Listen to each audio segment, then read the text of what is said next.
ছাত্র শিবিরের যেই প্রার্থীদের তালিকা সেখানে তার নাম আছে এবং তারপরে যখন তার সেই 1.5 মাস আগের ঘটনা আবারও ফেসবুকে আসলো কিংবা মানুষজনের কথাবার্তায় আসলো, যখন এটা নিয়ে মানুষজন কথাবার্তা বলা শুরু করলো তখন ছাত্র শিবিরের প্যানেল থেকে তার প্রার্থিতা ছাত্র শিবির প্রত্যাহার করে নিল। আমরা এখন পর্যন্ত জানি না যে ডাকসুর যেই চূড়ান্ত প্রার্থীদের তালিকা সেই প্রার্থীদের তালিকা থেকে তার নাম সরানো হয়েছে কি হয় নাই। অর্থাৎ এই যে এক ধরনের অস্পষ্টতা, আমাদের জাতীয় বীরদেরকে নিয়ে যে এই ধরনের অধ্যত্বপূর্ণ আচরণ করে, বেয়াদবিপূর্ণ আচরণ করে এবং এক ধরনের পটেনশিয়াল ক্রাইম বলবো আমরা এটাকে, এক ধরনের পটেনশিয়াল ওয়ার ক্রাইমের সঙ্গে যার টোনের মিল আছে, তার প্রার্থিতা ডাকসুতে থাকছে কি থাকছে না এই নিয়ে এক ধরনের অস্পষ্ট অবস্থান আছে। এবং যেই কারণে জয়নুদ্দিন সরকার তন্ময়ের প্রার্থিতা প্রত্যাহার হয়েছে, আমরা মনে করি ঠিক একই কারণে ছাত্র শিবিরের প্রত্যেকটা প্রার্থীর প্রার্থিতা বাতিল করতে হবে। এটা আমরা খুব সুস্পষ্টভাবে প্রশাসনকে বলতে চাই। এখন কেন প্রার্থিতা বাতিল করতে হবে এর ছোট কয়েকটা কারণ আমি উল্লেখ করছি। প্রথমত এবং প্রধানত আমরা জানি ঢাকা বিশ্ববিদ্যালয়ের যেই ঐতিহাসিক কমিটমেন্ট, অর্থাৎ 90-এর গণ আন্দোলনের পরে যেই শিক্ষা পরিবেশ পরিষদ গঠিত হয়েছিল, ঢাকা বিশ্ববিদ্যালয়ের তদানীন্তন ক্রিয়াশীল সকল ছাত্র সংগঠন, সকল সামাজিক সাংস্কৃতিক সংগঠন এবং ঢাকা বিশ্ববিদ্যালয়ের প্রশাসনের মধ্যকার সেই চুক্তিতে যুদ্ধাপরাধের দায়ে ছাত্র শিবিরকে এবং স্বৈরাচারের দোসর হিসেবে তৎকালীন সময়ে ছাত্র সমাজকে অবাঞ্ছিত করা হয় এবং তাদের রাজনীতি রহিত করা হয়। আমরা অভ্যুত্থানের পরে বলেছিলাম পরিবেশ পরিষদ কার্যকর করে যেন 24-এর অভ্যুত্থানের যেই চেতনা, যেই গণ আকাঙ্ক্ষা, সেই গণ আকাঙ্ক্ষার প্রেক্ষিতে একইভাবে স্বৈরাচার ফেসিবাদের দোসর ভ্যানগার্ড ছাত্রলীগের রাজনীতি করার অধিকারও যেন ঢাকা বিশ্ববিদ্যালয়ের মাটিতে খর্ব করা হয় এবং একই সাথে অতীতের যেই কৃতকর্মের দায়ে ছাত্র শিবির এবং ছাত্র সমাজ তাদের ক্ষেত্রেও যেন এই ধরনের যেই অবাঞ্ছিতকরণ প্রক্রিয়া সেটা জারি রাখা হয়। কিন্তু দেখলাম প্রশাসন ঠিক ভিন্ন পথে হাঁটলো। প্রশাসন একরকমভাবে ছাত্র শিবির অর্থাৎ এই বিশ্ববিদ্যালয়ের মাটিতে যাদের রাজনীতি করার নৈতিক অধিকার নেই, নৈতিক যোগ্যতা নেই, তাদেরকে পুনর্বাসিত করার সুযোগ করে দিল। এবং তারা কি করলো, তারা যখনই একটু পুনর্বাসিত হওয়ার সুযোগ পেল তখনই আমরা দেখলাম যে তাদের যেই অফিসিয়াল পত্রিকা, অর্থাৎ তাদের যেই অফিসিয়াল পত্রিকা ছাত্র সংবাদ, সেই ছাত্র সংবাদের ডিসেম্বর মাসের যেই সংখ্যা, সেই ডিসেম্বর সংখ্যায় তারা লিখলো যে মুক্তিযুদ্ধে অনেক মুসলমান না বুঝে জড়িয়ে গিয়েছিল। তারা কিছুদিন আগে 5ই আগস্ট 2025 আমরা অভ্যুত্থানের বর্ষপূর্তি যখন পালন করছি তখন তারা অপ্রাসঙ্গিকভাবে মুক্তিযুদ্ধের চিহ্নিত যুদ্ধাপরাধীদেরকে, মুক্তিযুদ্ধের চিহ্নিত রাজাকার আলবদর আসাম বাহিনীর সাথে যারা জড়িত ছিল সেই সকল কুলাঙ্গার দেশবিরোধী যেই লোকজন তাদের ছবি টিএসসিতে প্রদর্শন করলো। এখন আমরা এই যে এই ধরনের যেই সুস্পষ্ট অভিযোগগুলো তাদের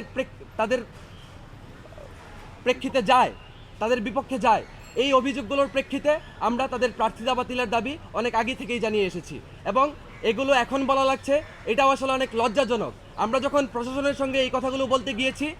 তখন বারবার প্রশাসনের সঙ্গে আমাদের যেই বৈঠকগুলো ছিল আপনারা দেখেছেন, সেই বৈঠকগুলো থেকে আমাদের ওয়াকআউট করে বের হয়ে আসতে হয়েছে। সেই ধরনের যেই গণতান্ত্রিক স্পেস, সেইটা এই বাংলাদেশের যারা গণতন্ত্রকামী মানুষ আছে, যারা গণ অভ্যুত্থানের আকাঙ্ক্ষাকে ধারণ করে, মুক্তিযুদ্ধের আকাঙ্ক্ষাকে ধারণ করে, তাদেরকে সেই স্পেসটুকু দেওয়া হয়নি, যার কারণে আমাদের সেই জায়গা থেকে ওয়াকআউট করে বের হয়ে আসতে হয়েছে। এবং একই সাথে ছাত্র শিবিরের প্রার্থিতা বাতিলের পাশাপাশি আমরা দাবি জানাই, আমরা দেখেছি যে ছাত্রলীগের যেই চিহ্নিত সন্ত্রাসী জুলিয়াস সিজার তালুকদার যে 2019 সালে যেই ভোট ডাকাতির নির্বাচন অনুষ্ঠিত হয়েছিল, 2019 সালে যে স্বৈরাচারকে প্রশ্রয় দেওয়ার জন্যে যেই ডাকসু নির্বাচন অনুষ্ঠিত হয়েছিল, সেই ডাকসু নির্বাচনে SM হল থেকে যে ছাত্রলীগের প্যানেলে পাশ করেছিল এবং পরবর্তীতে সে এই ক্যাম্পাসের গণতন্ত্রকামী মানুষের উপরে, গণতন্ত্রকামী শিক্ষার্থীদের উপরে বারবার হামলা করেছে, এই ধরনের অভিযোগে যে দুষ্ট, তাকেও এই নির্বাচনে প্রার্থিতা করার সুযোগ দিয়েছে ঢাকা বিশ্ববিদ্যালয় প্রশাসন। আমরা বলতে চাই 71-এর পরাজিত শক্তি, 90-এর পরাজিত শক্তি এবং 24-এর পরাজিত শক্তিকে ঢাকা বিশ্ববিদ্যালয় প্রশাসন যেই প্রশ্রয় দেওয়ার এক ধরনের প্রবণতা আমরা দেখছি, এই প্রবণতা অবশ্যই ঢাকা বিশ্ববিদ্যালয় প্রশাসনের সঙ্গে আমাদের মধ্যকার, অর্থাৎ যারা 71, 90 এবং 24কে ধারণ করে সেই সকল বাংলাদেশপন্থী মানুষের, দেশের মা মাটির রক্ষার যারা তাবেদার, সেই সকল মানুষের মধ্যকার যেই বিরোধ, সেই বিরোধকে আরও বেশি গজিয়ে তুলবে এবং ঢাকা বিশ্ববিদ্যালয়ের সঙ্গে ঢাকা বিশ্ববিদ্যালয়ের প্রশাসনের সঙ্গে অচিরেই আমরা হচ্ছে সেই প্রতিরোধের জায়গায় আমাদের চলে যেতে হবে। এখন আসন্ন ডাকসু ঘিরে আমরা আরও দেখলাম যে হচ্ছে একরকম কোনো স্টেক হোল্ডারের সঙ্গে কথা না বলে, অর্থাৎ এই যে ঢাকা বিশ্ববিদ্যালয় ছাত্র সংসদে যারা পার্টিসিপেট করছে সকল প্যানেলের প্রার্থীদের সঙ্গে কিংবা ছাত্র সংগঠনগুলোর সঙ্গে কিংবা ক্রিয়াশীল সামাজিক সাংস্কৃতিক সংগঠনগুলোর সঙ্গে কোনোরূপ কথা না বলে যেই নির্বাচন আচরণ বিধিমালা এবং যেই আইন শৃঙ্খলা পরিস্থিতির কথা আজকে ব্রিফ করা হলো, সেখানে আমরা দেখলাম যে ক্যাম্পাসে নির্বাচনের দিন সেনা মোতায়েন করার কথা বলা হয়েছে। আমরা বলতে চাই যে ঢাকা বিশ্ববিদ্যালয় ঐতিহাসিকভাবে পূর্ণ স্বায়ত্তশাসিত বিশ্ববিদ্যালয় এবং ঢাকা বিশ্ববিদ্যালয়ের মাটিতে আমরা জানি যে এই সেনা বিরোধী লড়াই,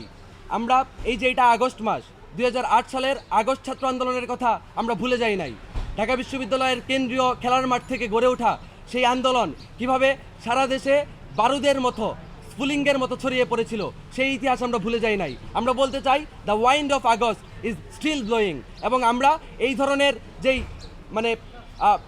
জলপাইরাঙা যেই হুঁশিয়ারি কিংবা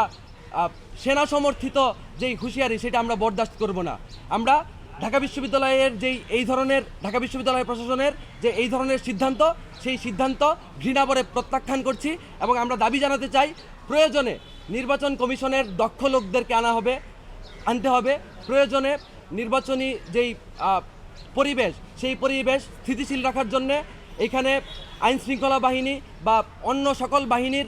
সহায়তা নেওয়া লাগবে এবং সেটা ঢাকা বিশ্ববিদ্যালয় প্রশাসনের নিজের তদারকিতে হইতে হবে। এখানে কোনোভাবেই আর্মির যেই এন্ট্রান্স সেইটা দেওয়া যাবে না, সেই সুযোগ রহিত করতে হবে। আমাদের আজকের যেই প্রেস মিট, সেই প্রেস মিটের যেই ইনিশিয়াল ব্রিফিং, সেই ব্রিফিংটা এইটুকুই ছিল। আমাদের অপরাজয় 71 অদম্য 24 প্যানেলের তরফ থেকে এইবার আমাদের যেই কংক্রিট দাবিগুলো আছে সেই দাবিগুলো আপনাদের সামনে উত্থাপন করবেন আমাদের প্যানেলের সহসভাপতি পদপ্রার্থী নাঈম হাসান হৃদয়। আমি আমাদের প্যানেলের ভিপিকে আহ্বান জানাবো আপনাদের সামনে আমাদের দাবিগুলো পেশ করার জন্য। জি, দাবিগুলো পেশ করার আগে আমি আরেকটু বিষয় অ্যাড করতে চাই। সেখানে